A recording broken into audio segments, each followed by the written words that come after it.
Ladies and gentlemen, welcome to The Right Time, a Wave original presented by Perplexity. My name is Bomani Jones. Thanks for listening wherever you get your podcast. Thanks for watching us on YouTube. Subscribe, like, rate us, review us, give us 5 stars. You only give us 4 stars. I'm inclined to believe you are a hater. It is that time of week where we have a guest join us, now coming to us live from the East Coast. So we might be able to book him on the show a little bit more often now.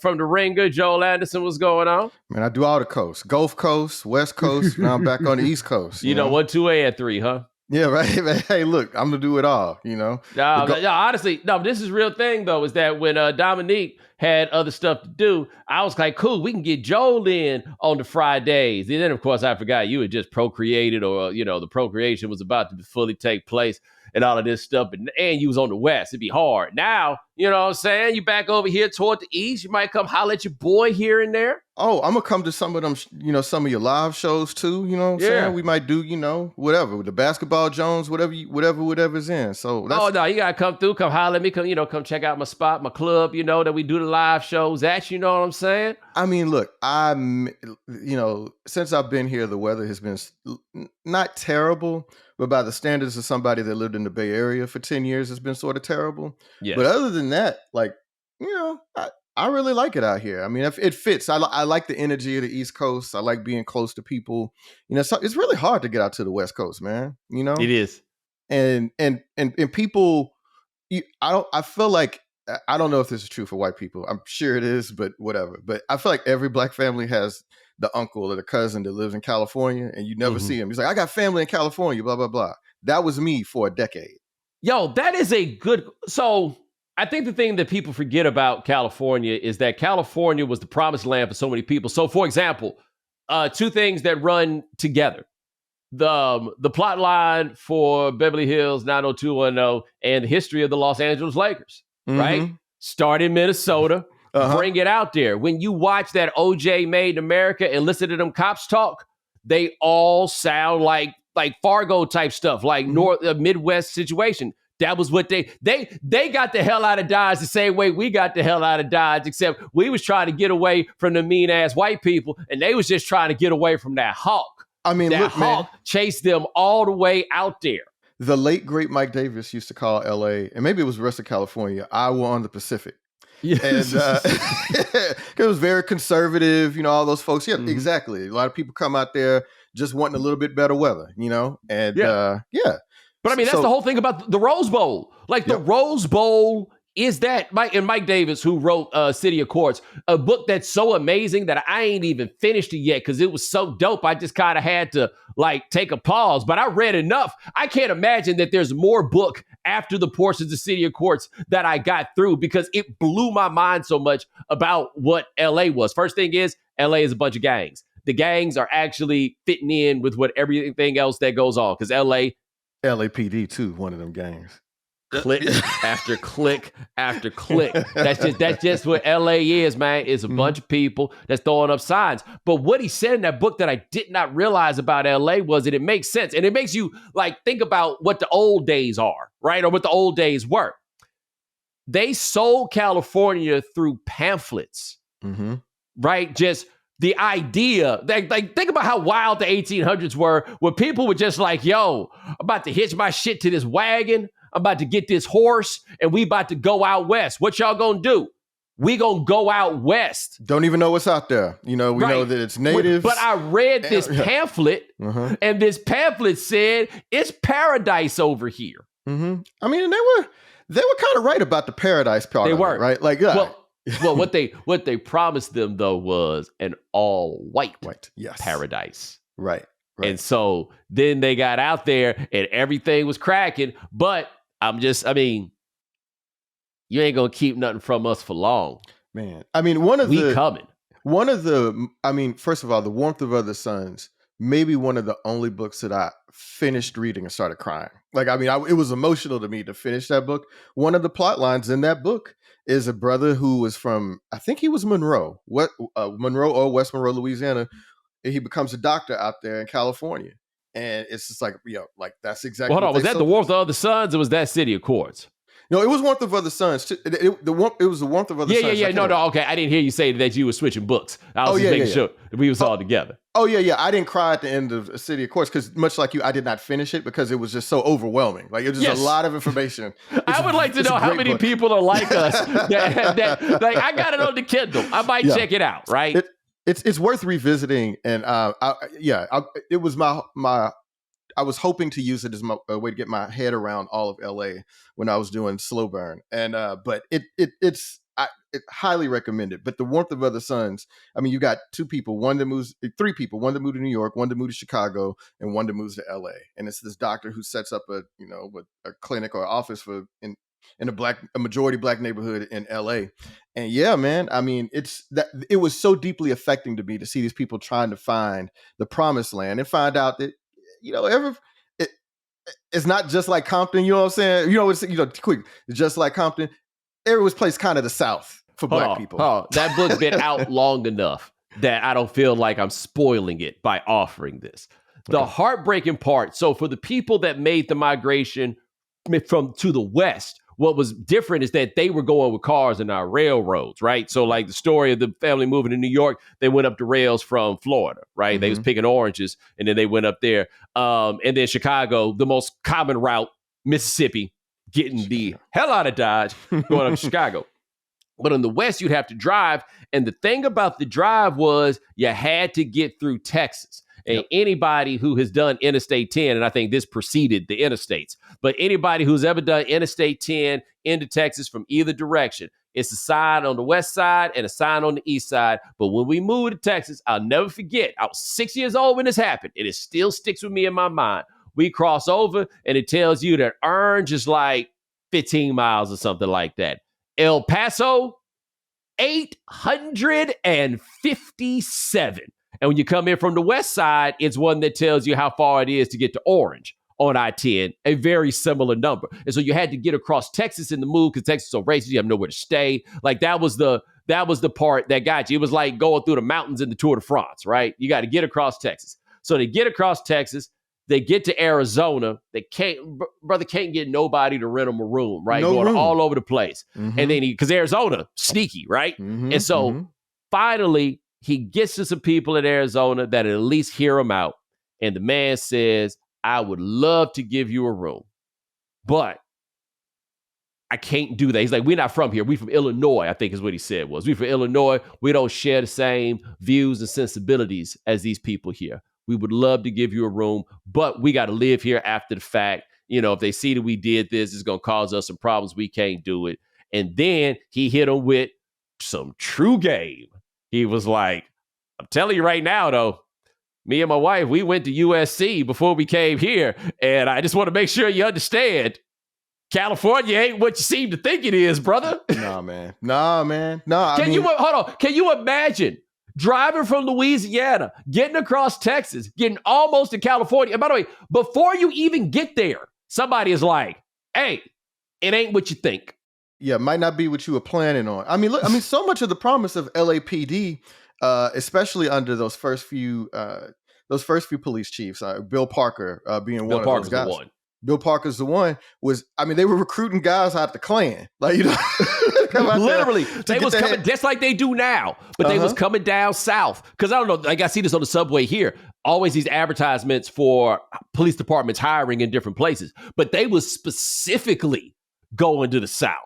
Yeah. To deal with what was on the way. Oh, yeah. I feel like, and I don't know if it was in this book or something, there was a map that outlines a part of LA where they had cordoned off black people. And it was called something not unlike Rick Perry's infamous ranch in Texas. It was in something Gulch. They said it was Nigger Gulch. Wow. In LA. So, yeah, it's... look, if anybody had family in LA or in California, and I did, I had family on my mother's side in Oakland and on my father's side in Carson. And it ain't like those people were like, hey, man, this is paradise. They still had, they had a lot of the same struggles that they would have had if they stayed in Louisiana or East Texas or Arkansas, where my family's from too. But Arkansas, though, a whole nother kettle of fish, of course. Yes, it is. Yes, it is. As I say, Mississippi is 38% black. You make Colorado 38% black, you will make Colorado into Mississippi. That snow might as well be cotton. They think that's what they had us doing. They had us out there picking snow. They'd have been out having us out there balling up snow, and they be putting food coloring in it, and then they be eating it. I mean, look, man. There's a reason. I mean, I want to say there's only one county west of the Mississippi. Once you get past like Texas or something, or in California, I'm going to get this wrong, but there's only one county in California that has more than the percentage of black people in the United States. So, like I think black people, at least once upon a time, made up 12% of the American population. There's only one county in California that has more than 12% black people. Was that Alameda? I think it's Solano County now. It used to be, but Solano is Bay Area adjacent. So Vallejo for people that that was the thing I learned when I got to California. Hey, it ain't really California's like Texas. It is a lot of black people, just not by percentage. Right. You can find your people there. Yes. The difference between Texas though and California in that sense is that in California, the black people are all in Los Angeles and Oakland and like little places like Rialto, right? That folks might not necessarily know, but they're all in those spaces. Once you get outside of there, have you ever seen 48 Hours? Bro, look, man, I once went to a wedding in Oxnard. It was 2017. And my then girlfriend, now wife, we went to get brunch at Ventura County. Yeah, brother, let me tell you, when I was so uncomfortable, I was like, I don't think we belong here. You know what I'm saying? Let's get our little pancakes and go on about our business.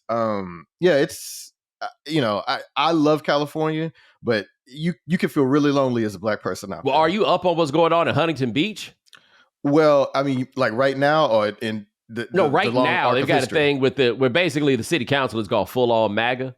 Oh, and it's difficult for me to explain in this place, but for people who don't know, Huntington Beach is in Orange County, and they ain't so happy to see me. I used to do a TV show where they put you up in Huntington Beach because they don't think nothing about it. I have a very nice hotel in Huntington Beach, but they put you up in Huntington Beach. But Huntington Beach is feel a little sundowny. It's hostile to us, and I've tried to stay there before, and somebody maybe it might have been you that said you might not want to stay there. Yeah, no. So it's funny that you say that because there are places in the South, or like places in Texas in particular, right? Like Vidor is the one that we talk about all the time. But really, once you get east of Harris County, so like east of Baytown, on I-10, there are places that are fairly hostile to us. Like that's a fair place to put it. Yes. There are places in California that are hostile to us that are a lot closer to cities.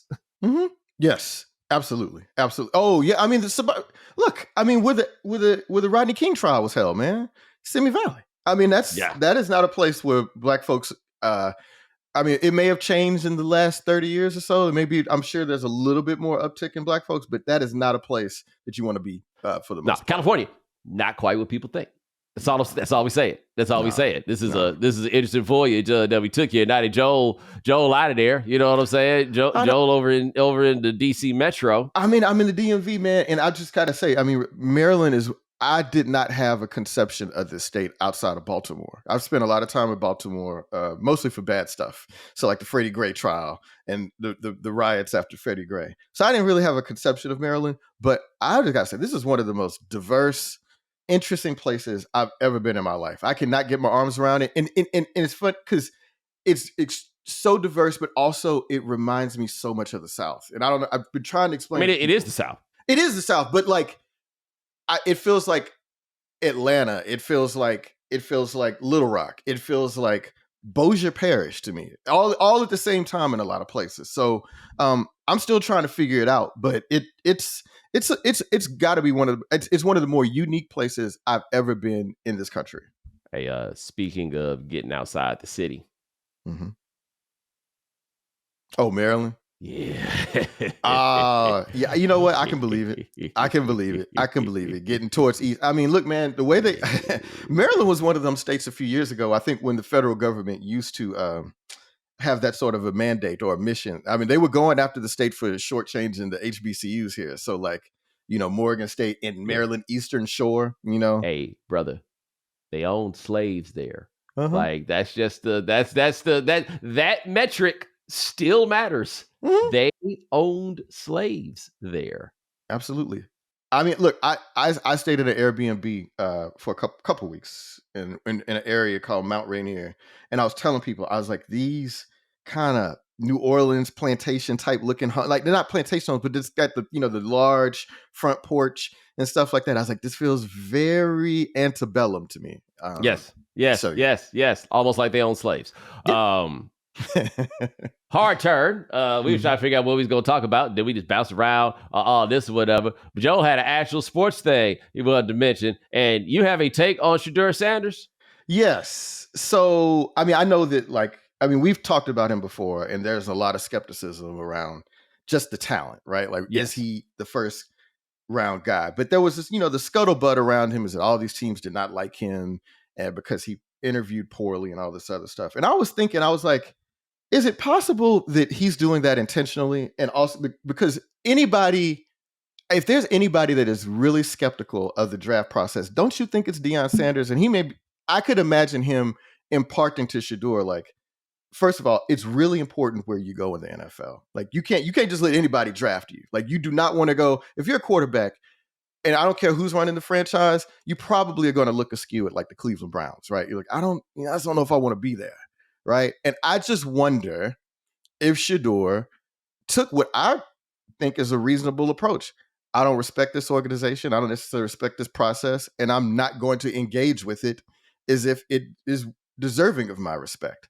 I don't know if he went in there and tanked those interviews, or he was going in there, trying to, being fully himself. I wonder if he went in there with a plan to do that sort of stuff. And I could sort of ride with that, because I don't know that. I mean, we know so much more about the NFL draft process now that athletes have their own voice and they talk about the things that they did. I was listening to Keon Coleman the other day talking about a team got mad at him for wanting candy after he'd gone through all these interviews. And I'm just like, some of this stuff is stupid. And it could just be that Shedeur Sanders, given that he has, the privilege of being the child of a former NFL star, and he probably is not going to be a top 5 pick. So he could just look at somebody like the Saints, which, is run by Jeff Ireland, and people know who Jeff Ireland is. If you could go back a few years, his role in the Dez Bryant. Put a pin in that one, because I think he got a bad rap there. You think so? My understanding after those years in Miami is that he asked he asked Dez Bryant if Dez Bryant's mother was a prostitute. Yes. But he asked that question based on what he was being told in real time. That his father was but it was like trying to understand what somebody is saying to you, and you're like, are you saying that? ... That it was not, he didn't just pull it out of air, like, yo, man, your mom's out here turning tricks, as much as this is what I am now being told, ... It was not as far afield as I believed it was in real time. But to your point, I think you put two things together that I struggle to reconcile, right?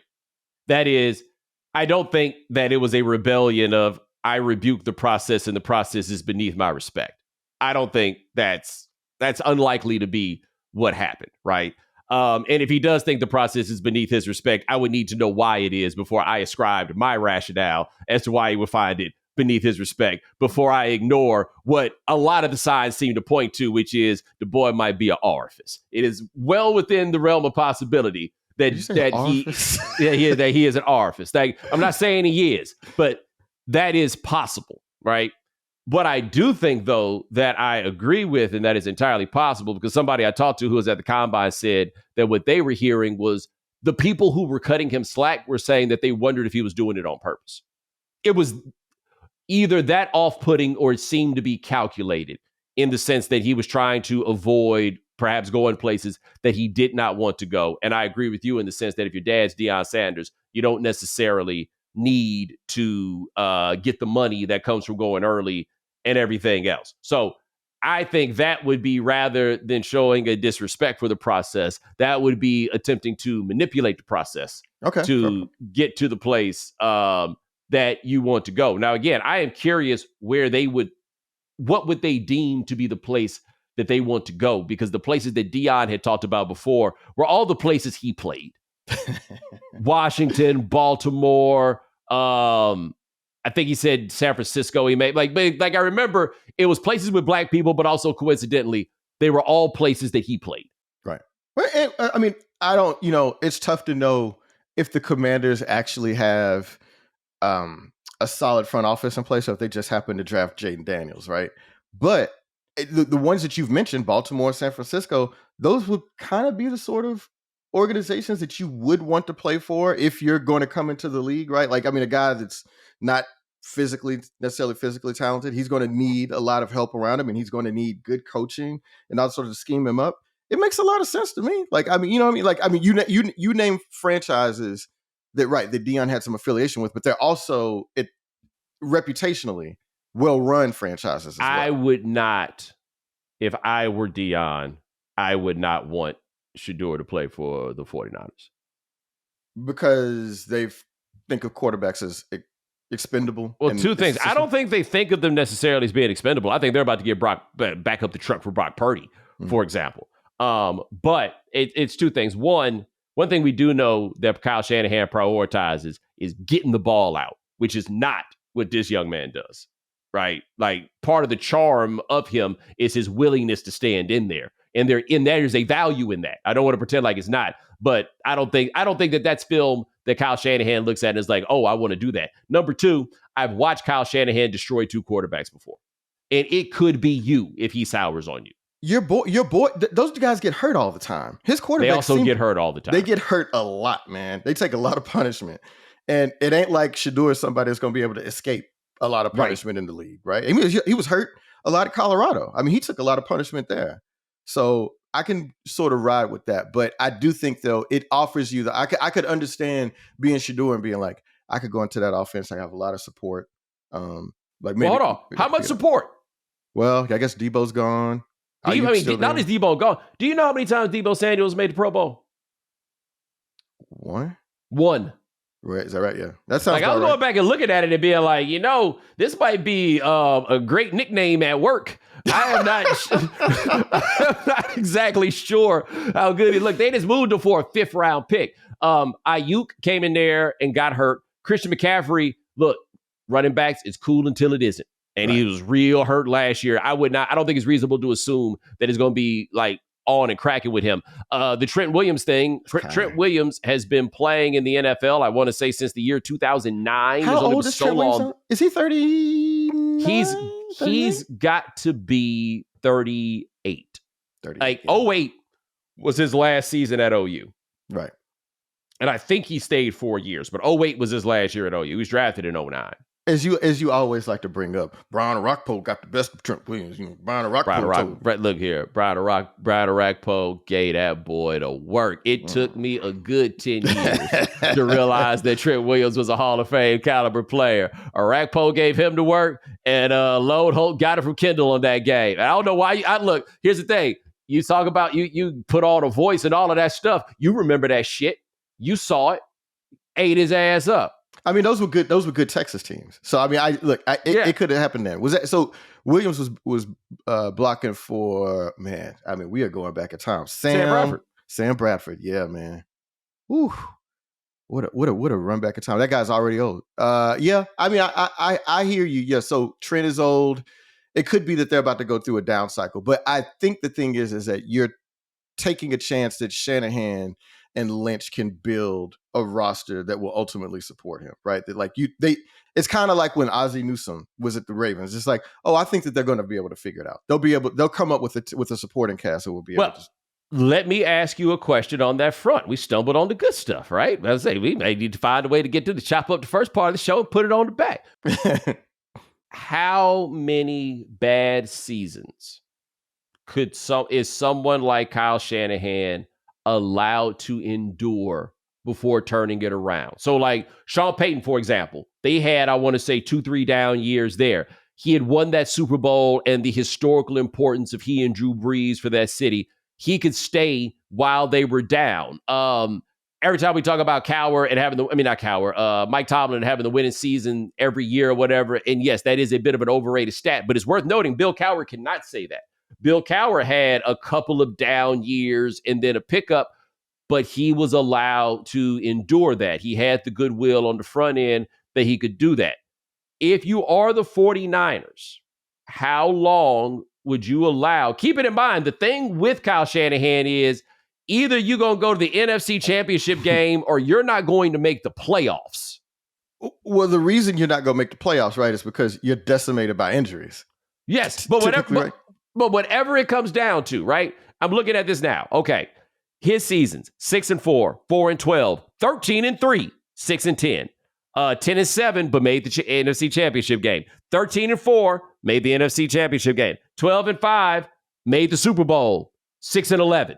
Like there's no in between here with this dude. And so, how much time do you let him have if they're bad? Forever. You said 8 seasons. 2 of those ended in the Super Bowl. 2 ended in the NFC Championship game. There's no game. I believe in sticking with guys, and especially when they show the capacity for like greatness. And if I was a fan of an NFL team, and I'm not anymore, I'm up for grabs. Like I might be a Commanders fan now. We'll see. I'm sorting through some things. But if you told me that half the time my team might be a Super Bowl contender, wouldn't you buy that? Wouldn't you? I think you raise a fair point, and I totally understand the lie. I'm not saying you're wrong. I'm just saying you and I are a bit more reasonable, generally speaking, than the people about whom we are talking.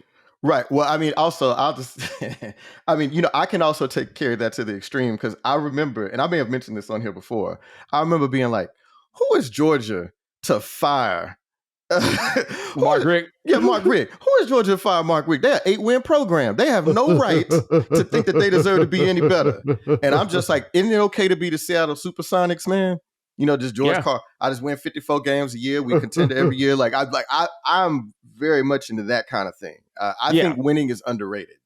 But I agree with you. And I just think it becomes interesting with Shanahan because it's a peaks and valleys situation, right? His career record is 70-62. Man, right? Ooh. Let me see what Jeff Fisher's career record is then. It's not that good. Jeff Fisher is right there at the 50-50 line. 178, 171. He's 7 games over 500. Okay. Yeah. Like he's right. He got right there at the 150. But the difference also, Shanahan in the playoffs is 8-4. Man, like it is a fascinating tenure that he has had. What I think is happening here in part, and this is where people get it mixed up. Brock Purdy erases the mistake of drafting Trey Lance. Brock Purdy does not erase the mistake of trading for Trey Lance. And all those picks that they had to give up, now is when this becomes a thing. Like, he is so lucky this Purdy thing managed to work out. Like that, nobody can really claim credit for that. Like that's just not how it worked. You got lucky and you got the guy with the last pick of the draft that I think is not a franchise quarterback, but a starting quarterback. And those are two different things, right? But you got this guy, but what you going to do with that guy once you have to pay him $50 million? Like, I'm very curious to see how long this goes. Like what, not just how long it goes, also how they going to fire or whether they're going to keep Kyle Shanahan or not, but really just how this goes. Right. What kind of team can you put together under the circumstances they're going to be in? That's a fair point. Also it's like, your boy Nick Wright always talks about this, about how the 49ers had the Avengers and they made Brock Purdy look much better than he is. Is Brock Purdy going to look like Brock Purdy without the Debos? If Brandon gets hurt, if Christian McCaffrey never returns to form, if Trent Williams, can make it through a season. What Brock Purdy is that you don't find that much is a player of moderate talent, but a star's confidence, but not really irresponsible. Yeah. You know what I mean? Like, right. Like if he sees the throw, he's going to make the throw. Man, that's the amazing thing. I saw, you're probably the same way. I was a Big 12 football fan, I saw Brock Purdy play for 4 years. I was like, okay, cool. If Brock Purdy was on the other side, sideline, I was like, I think we have a chance today. Yeah. And so he has gotten the most out of a very limited set of talent, and I have to applaud the man for that. But would I want to build my whole team around him? Is that the plan? But that's the thing. I don't think Shanahan want to do that either. He was the one talking about Sam Darnold looked like Steve Young a couple years ago. He did. He did. maybe By he the was way, right about it. You know, Brock Purdy is your Trent Williams. I would like to take a moment right fast to throw this out here. I looked at the Kyle Shanahan wiki page, and they have his tenure for the 49ers, and they haven't like really broken it up into seasons. It'll just be a paragraph. Oh, the 2017 season. Oh, the 2018 season. It's a paragraph for the 2019 season. It's a paragraph for the 2020 season. It's a paragraph for the 2021 season. It's a paragraph for 2022. The paragraphs vary in length based upon the outcome of the season, but at the same time, the 2023 the 2023 even got 2 paragraphs because they went to the Super Bowl, right? I'm going to read to you the 2024 paragraph. In a season marred by injury, Shanahan led the team to a 6-11 record. Oh gosh, that's the end. That's it. In a season bar, that is the Kyle Shanahan offseason, by the way. It's the 1 year, it's like, the next year, in a season marred by injuries. If you have a team that thrives on physicality and beating dudes up, you know what's also happening? Them dudes are getting hurt too. It's hard to play physical like that, especially now that they got 17 games. You can't just count on that. You just can't count on your team being healthy and beating up dudes year after year. Kind of like your boys, the Lions. I didn't know who he was. Look, all I knew is that you was, probably being snide in some form or fashion. We talk about that in a second. We have things to sell. This episode is presented by Perplexity. Perplexity is an AI-powered answer engine that searches the internet in real time to deliver fast, clear, high-quality answers. Unlike legacy search engines that respond with a list of links, Perplexity skips straight to the answers you need, explained in everyday language that's easy to understand with sources and citations. Now, Sean, how do you use Perplexity, especially when it comes to the right time? I plan on using it all throughout the show, especially when you need questions answered or stats confirmed. But say you're curious about a specific topic from our If You Haven't Heard segment, for example, the growing price of concert tickets. I can search how much ticket prices for concerts have increased in the last 5 years, and I can get my answer in seconds. And to no surprise, you can see that ticket prices have more than doubled in the last 5 years. Unfortunate for concert goers like us, but incredible we got that answer so quickly. Discover faster, more reliable search with Perplexity today. Download the app or ask Perplexity anything at perplexity.com. Shout out to Dash Pass and their members-only deal for the 24-25 NBA season. They swoosh, you save. When any player scores 50 or more points in a game, Dash Pass members save 50% off an order up to $10 off. Sign up for Dash Pass and save more all year round with $0 delivery fees and reduced service fees on eligible orders, plus exclusive perks like this one. Use the promo code NBA50 the day after the 50-point game during the 24-25 NBA regular season from noon to midnight. Valid for Dash Pass members only from noon to midnight the day after any player scores 50 points or more in a single game during the 24-25 regular season. That's right. As a reminder, the offer is live noon to midnight the day after the game, and that is exclusive to Dash Pass members. 50% off, one order up to $10 off. Offer valid from 9 a.m. Pacific time through 11:59 p.m. Pacific time after a 50-point performance in any NBA game during the season on orders placed at participating merchant locations. Valid only in the United States. Use promo code NBA50 to redeem. Terms apply. As a small business owner, you don't have the luxury of clocking out early. Your business is on your mind 24/7. So when you're hiring, you need a partner that grinds just as hard as you do. That hiring partner is LinkedIn Jobs. When you clock out, LinkedIn clocks in.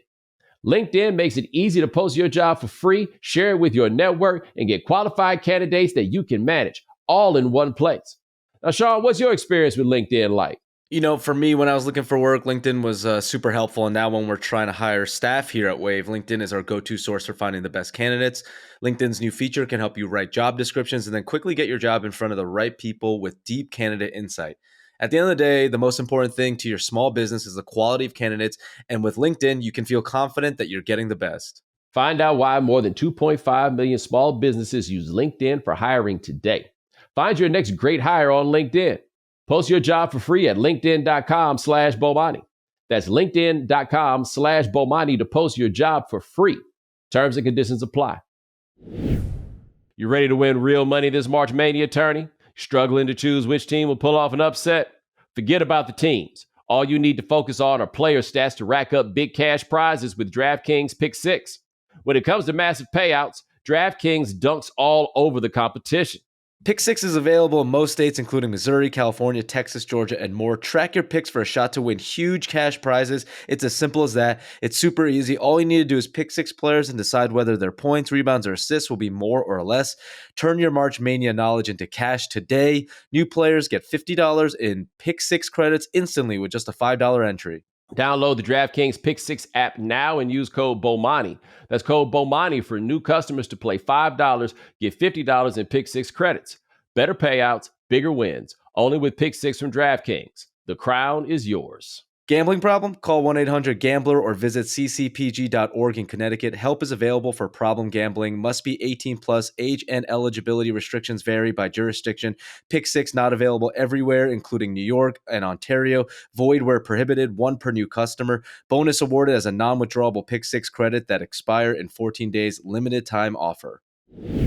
Joel out here talking about my Lions. And I think the Lions had an element of bad luck last year because everybody was just getting hurt. Like, this wasn't like torn ACLs. A torn ACL is not a byproduct of the physicality of your play, right? That's just it goes to a point and then it doesn't. I just worry about them because, hey, man, windows aren't permanent. No. Right? Windows aren't permanent. They are suffering now from a brain drain, right? Your offensive and your defensive coordinator have gone.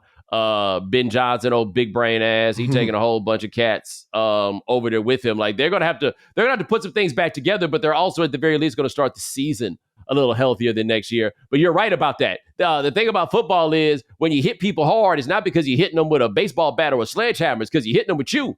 You gotta use your body for that. And actually, it was Dan Campbell that said that a couple years ago when they lost in the playoffs, and he said, we might not get back here again. And I mean, that is the reality of the situation. I mean, we have no idea. I mean, there's an idea that Jaden Daniels and the Commanders are on the swing, but look, sometimes you catch a break in the playoffs and it'll fool you into thinking that you are better than you are, Hey, man, safe bet on him personally is regression. Yeah. And I don't mean like he'll be terrible. Right. But I would not expect, put it like this, statistically, I would not expect him to have another season like that. You can be better and your stats not be as good. Like Josh Allen, I don't think is ever going to put up stats like he did in that 2020 season, again, for example. Patrick Mahomes is probably never again going to throw for 5,000 yards, but you're not going to tell me that he's worse now than he was then. Like, it's hard for me to grasp. But I do think that some level of regression is possible. Yeah. They're likely, in fact. CJ Stroud just this year. Yes. He was not what he was as a rookie. Well, he was out there for Dolo, boy. Good gracious. I mean, look, man, is anybody, so I covered the Texans in like 2003, 2004 when they let David Carr get beat to death. Man, that is not good for your future, bro. You've got to get that man some help, and letting your quarterback get out there and get his ass beat. That is a quick way back into the top of the draft again. No. You are 100% correct about that one. And look, the guaranteed way to end up at the top of the draft is your offensive line is bad, right? Like, that is, nothing will get you there faster than your offensive line is bad. Yes, absolutely. Period.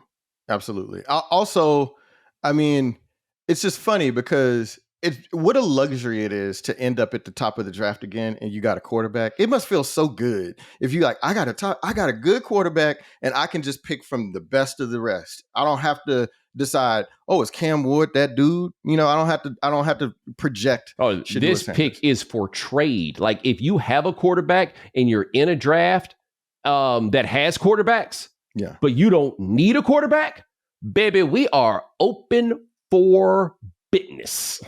I have a quick projection about this. I know people are saying that Shedeur and Jackson Dart and all this is a quarterback weak draft, and that people are not going to overdraft. I think the thing is that I feel like, with the exception of a couple years, almost every year people get panicked and start drafting dudes in the first round, quarterbacks that they should not be drafting. And I feel like that's I wouldn't put money on this. I feel like Jackson Dart's going to be a first round pick. So somebody I trust a great deal told me don't fall for it specifically with him.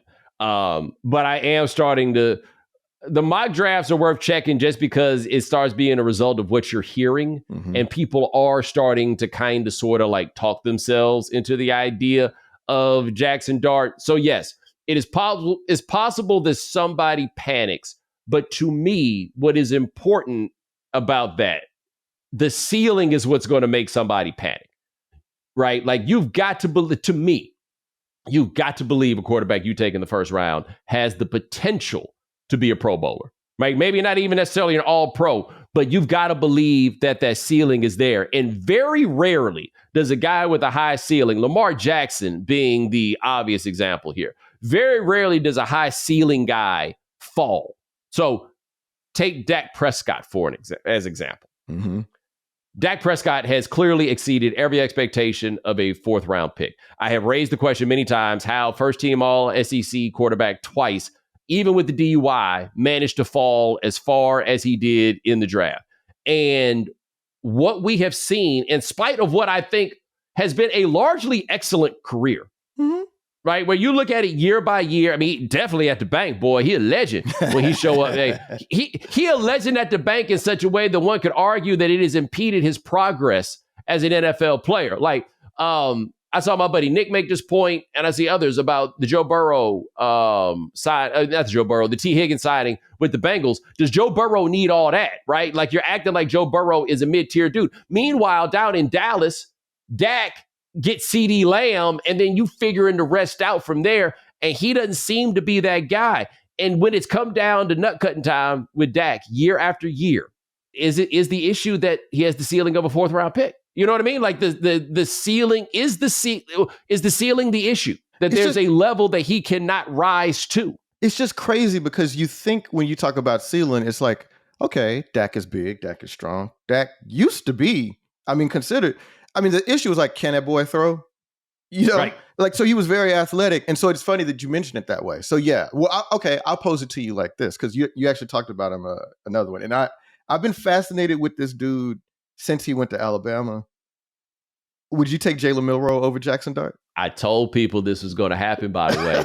I told people that the Mill rise was coming. I think me and Mina were talking about this. Hey, man, somebody going to get a look at him and be like, oh, I don't think I said about Anthony Richardson that I would be terrified to take him in the first round. And then I talked myself into the idea that I would do the terrifying thing. And my reasons for why I would be terrified to take him in the first round are actually not the reasons that apparently you should have been terrified to take him in the first round. Like, I subscribed to Tyler Dunn's newsletter, Go Long, which I particularly if you're a fan of the Bills or the Packers, I highly recommend. But also if you just, if you're really, really into NFL stuff, I do it because I like him. And anybody I see that used to work a job and now works for themselves, I throw you a little money every month. You know what I'm saying? I'm down for the squad. But this is in the newsletter this week, and I did not realize that they had rolled up on Anthony Richardson drunk at the Manning Passing Academy. Oh, man. And they went and got him to take him back, and he said something wild to the cops on the way out. What? Yeah. No. The Anthony Richardson needs to grow up thing goes back and seems to be in large part the issue now. But worth noting about Richardson, when he came back after the benching, he played pretty well. Yeah. Like maybe the thing has happened, right? Like maybe he's gotten it figured out. But yeah, I was like, I would be terrified to take him. Jalen Milroe, that's the same thing. And it's not a maturity thing. He seems to be a much more mature guy. But just in terms of watching him play, I would be terrified to take him early. But if he's there in the middle of the second round, he's got to be so frustrating because I've watched him play. Yeah, I don't know. This is going to sound so weak. I kind of became an Alabama fan over the last decade or so, just because I like the way they play football. Like, I mean, that's just bottom line. I like that old school beating up dudes. You know, I got you. Yeah. But do you know when I really became a Jalen Milroe fan? And my Houston folks are going to know what might know about this. So Jalen Milroe went to a high school called Katy Tompkins. Okay, so Katy used to be like maybe a 1 or 2 school district. You know, 2. It was Katy and Katy Taylor. Katy Taylor, right? And then Mady Creek popped up a little bit later. And so Katy had this explosion, but the Katy high school team, the original school, has been a dominant program. One of the great high school programs in the country, and certainly Andy Dalton went there for reference. Andy Dalton went there. That's right. And Jalen Milroe beat Katy Tompkins. And Katy had won 70 straight district games before that. And I'm like, anybody that could beat Katy I'm not gonna say he beat him by himself, but to do that, I'm like, damn, there must be something in that boy. I look at that, I'm like, if that's on your record, I might have a little faith in you, bro. And so I'm waiting for it to click. And I would much rather take my chances on a brother like that. And he seems like he's got the maturity and everything else. And I'm impressed with him. You know what I'm saying? Well, from what I can see from afar. He seems bigger on television than apparently he is.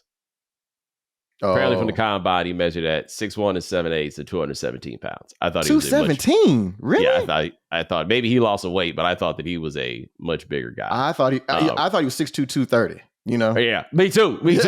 Yeah. Like apparently he be in there on them weights. My favorite detail about Milroe in this draft is, and I think you have seen this, that somewhere his hand measured at 8 3/4 inches, and they got all the exercises you can do to increase your hand span measurement, and it went from 8 3/4 to 9 3/8. Man, that is, if you jump that much, have that much of a jump in your SAT score, they make you take it again. Oh, they'll flag you. They'll do Derrick Rose to you. It's like, nah, bro, we don't believe that. Take that again. Yeah. And we gonna watch you take this in bitch a room too. By yourself. Yes. Like that's what's gonna happen there. But I still think somebody gonna go out there, and we know what Jalen gonna try to do. He gonna try to let all the naysayers know. Let them know. Hey, man, look, I will have to say this. We interviewed Reese Davis over my podcast, the Press Box Pod, and apparently it has always been little naysayer no. You know what I'm saying? I really thought all. That's the key. Yeah, all naysayers. No. Yeah, right. So I was like, okay. I mean, if that's what they want to say, if that's the story they're going with, I'll choose to believe it. Bo, though, I actually have I want to shift for a second because you haven't talked about this, and I'm kind of. So I know you're going to, you about to take another luxury vacation. You know what I'm saying? Bo be sending pictures from all over the globe. Just lucky ass single rich man. You know what I'm saying? Just doing it all. Man, I'm trying to. Here I am thinking my friends are happy for me. You know what I'm saying? I am happy for you, but you know what I'm saying? I was like, all right. And so I told you this, Bo's been to Switzerland, Hawaii, Portugal, Iceland. I'm jealous of that. But this brother went to Houston recently as a special guest of Bun B. And I'm like, bruh, I mean, I'm taking myself back to 1992 at my kitchen table listening to Tell Me Something Good on 97.9 The Box. Bro, you were hanging out with Bun B. You were a special invited guest of Bun B in Houston, bruh. I've never been more jealous of you in my life. I swear. It was a good time, man. It was a good time. Bun B birthday, there's Black Heritage Day at the Houston Livestock Show and Rodeo. By the way, which is still officially called the Houston Livestock Show and Rodeo. They still have the old logo. They just got to make it for the future and call it Rodeo Houston. You know what I'm saying? I like that. So they got Black People Night at the rodeo. And that also involved watching a lot of the actual rodeo. And that's, man, Peter must not got no Kevlar, and that's why they don't be showing up. I'm surprised that Peter, somebody done told Peter, keep your ass at home, because I can't believe that they not out there, boy. I mean, they ain't got the temerity to step in Texas and tell them what to do. You know what I'm saying? So the thing is, I tell people this all the time, that, I think I lived in Houston the same number of years I lived in Atlanta, but there's no question to me, I am from Houston. That is where I grow up, and every now and then I don't have the same attachment to it that I think that most people from Houston do, and I don't make it there that much, but something happens when I get there from time to time, and I'm like, nope, this is where I am from. And it is the fact that it had been a long time since I'd seen a rodeo, and I had to get up to speed, but I was like, nope, I know exactly where I am right now. But if I were not from here and I was watching this, I would have been mortified. It would have probably felt a little uncomfortable. It would feel a little uncomfortable. Well, making the kids run around and try to tackle the sheep. Yeah. That was I'm like, yo, what you wouldn't have doing? done that as a kid? That seemed kind of fun. I mean, I'm not saying I wouldn't have done it. I'm not sure my mama would have let me. Really? You know what I'm saying? My point is just simply, if I take somebody that ain't from here and I tell them that we just gonna have a bunch of kids out here running trying to tackle a sheep. I mean, man, it's a whole nother world, man. It's a whole nother world. But wait, so how do you become friends with Bun B? Because I'm jealous of this. And if Bun B is listening to this, I'm available to be your friend too, bro. Now I can't go. It's the magic of the internet. The first thing I remember, though, is I once did a blog post about UGK riding dirty, and he came across it. And then we would kind of like DM back and forth. And he's listened to stuff I've done. Obviously, you know, I've checked out things he's done. We were on a panel together at South by Southwest. But no, it is incredibly cool to me also. Like I called him, the show was on Friday night. I called him on Saturday morning, just talked to him about it. We talked for about an hour, just, you know, talking about how the show came together, everything, you know, and a few other things. And I sit there and I'm like, yo, so this is a true story. In 2005, when he put out the Trill album, I did an interview with him for AOL, and I had it on tape. And I, you know, put the Q&A and put it together. Me and my boy Aiden got together, and we sat, and I pressed play on that tape, and we listened to it like it was an album.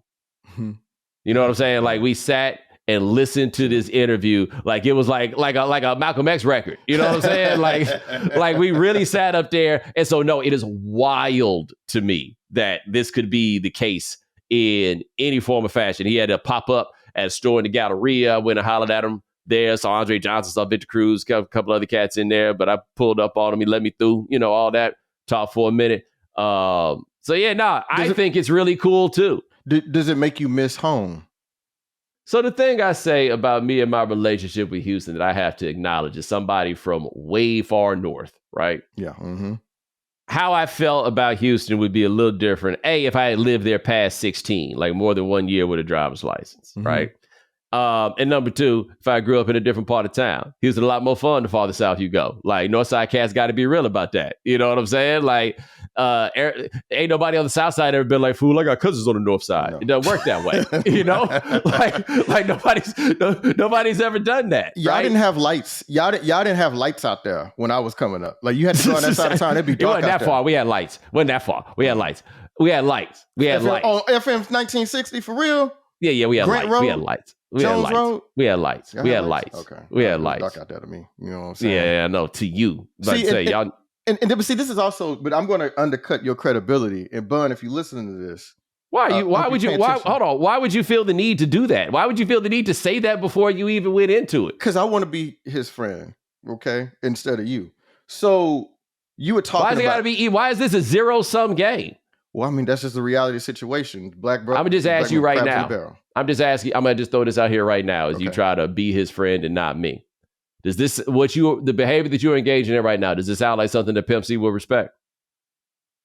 He would appreciate call out culture. Does it sound like something? I think Chad would appreciate call out culture. And he sometimes say, sometimes there can only be one, brother. You know what I'm saying? And he would respect me for doing it to your face and not behind your back. I bet he would respect that. Go on, man. Go on. What you gonna do? So you were talking about them college basketball coaches the other week, and you did not talk about 69-year-old Kelvin Sampson, head coach of the top seeded University of Houston Cougars. What about him? Why didn't you? I mean, you were talking about Cooper Flag and all these other, I know you talked about Rutgers. You talked about Rutgers, bro. You didn't even talk about Houston, man. And we're talking about a team that has a real chance to be a national championship contenders here. Why did you bring them up? You know what I'm saying? What do you have against? You're more of I know you're a UT fan. You know what I'm saying? Which is also kind of undercuts. You know I don't Houston do that, Joe. I know Bun don't for the Longhorns. I know Bun. I don't know if I don't know if you know that, and number two, I don't do that no more. Sure. Okay. Anyway, so I was a little disappointed that the Cougs didn't come up. And I'm sorry. By the way, you think Kelvin Sampson on the phone with somebody right now? Only man ever to lose his job for talking on the goddamn phone too much. You remember that? I mean, so it's kind of like you were talking about how some program should have swallowed their pride and hired Rick Pitino. I know Indiana is like, man, what did we do? It was not what they did in the time they did. It was not unreasonable because that team had a lot of drama going on, like beyond the telephone stuff. Right. I'll never forget. I covered the last game they played that season. They played in the NCAA tournament in that same pod that Steph Curry set the world on fire in Raleigh. And Dan Dakich, my buddy, Dan was the interim coach. And I'm not blaming him for this, to be clear, because trust me, if I could, I would, but I'm not. I've never seen a team more out, more done, flat out quit in the way. That was the Eric Gordon, DJ White. I've never seen a team quit on a year. Yeah. Like that team clearly had done by the end of that year. If you had to play for Dan Dakich, you might have, you know what I'm saying, you might have quit too. Fair. You know? I think I saw Dan Dakich once. I saw him in Vegas during the Summer League. And I'm not a fan of his, and he really doesn't like me, but I don't have any beef at that time. I ain't no beef with Dakich. I actually think one thing is Dakich on the mic as a color commentator for college basketball might have been the best one. And the man got a legit claim to fame of, I helped put the clamps on Michael Jordan. Like, he got all that stuff. But I saw him in Vegas, and I said something to him, and he looked a little surprised that I said something. He ain't even seem to have a problem with it, boy. You hear Dan Dakich talk about me all day, you would think that it was like full on hate each other beef. It didn't feel like that when I saw him, and I don't mean that like he wasn't tough. I mean that literally, like, didn't really seem like beef. Yeah. When I saw him in Vegas. Okay, you know, people are different in person. You know what I'm saying? Maybe he was surprised you were as tall as you were. Yeah, but you know what though? That was 6 years ago. I think he'd be a little more snarly at this point. Like, I don't know. Gotta tell you this, I'd be a little more snarly. I mean, what I would say about Dan Dakich, by the way, too, is it sort of undercuts the argument that Michael Jordan is better than Bron. I know no damn. Although, you know what? I know what you're gonna do, and I'm gonna rebut you. Was a little boy Jose Barea? You know what I'm saying? First of all, it is. I do think it is Jose, actually. But yeah, that did happen. I don't know what you're going to say. Well, because I was just like, you know, because I was doing my jujitsu. I was like, oh, you know what? And Bo's gonna go right there and try to undercut how Bron got shut down in the 2011. He finals. did though. Okay, but it wasn't. Dan Dakich isn't 5'9". But Dan Dakich didn't make the league. Dan Dakich isn't 5'9". Dan Dakich didn't make the league though. I mean, you would never hear no Dan Dakich walking by talking about I could have stopped Bron. I tell you that much. All I'm saying is this. How about you think JJ Barea out here talking about he can stop Michael Jordan? All I'm saying is that basically you made a good point. There seems to be a almost equivalent counterpoint. We should move on. About real quick about Kelvin Sampson, because I think this dude is like and I don't know if it's going to require, I do think he's going to I'm pretty sure he's going to make the Hall of Fame, right? Yes. Right. Hall of Fame, I mean, Final Four at 2 schools. Right. The only thing missing on his resume is a championship. I mean, that dude made Oklahoma into a power. Do you remember when Oklahoma made the Final Four? Do you know who the 2 best players on that team were? Was that Hollis Price and Nahara wasn't on that team? No. This is too late. It's Hollis Price and who was the other one? Aaron McGee. Aaron McGee.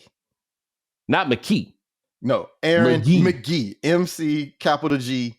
Yeah. Neither of them dudes played in the league. Neither of them dudes played. And all respect to Hollis Price. Hollis Price is a Big 12 legend. I mean, a Big 12 legend. For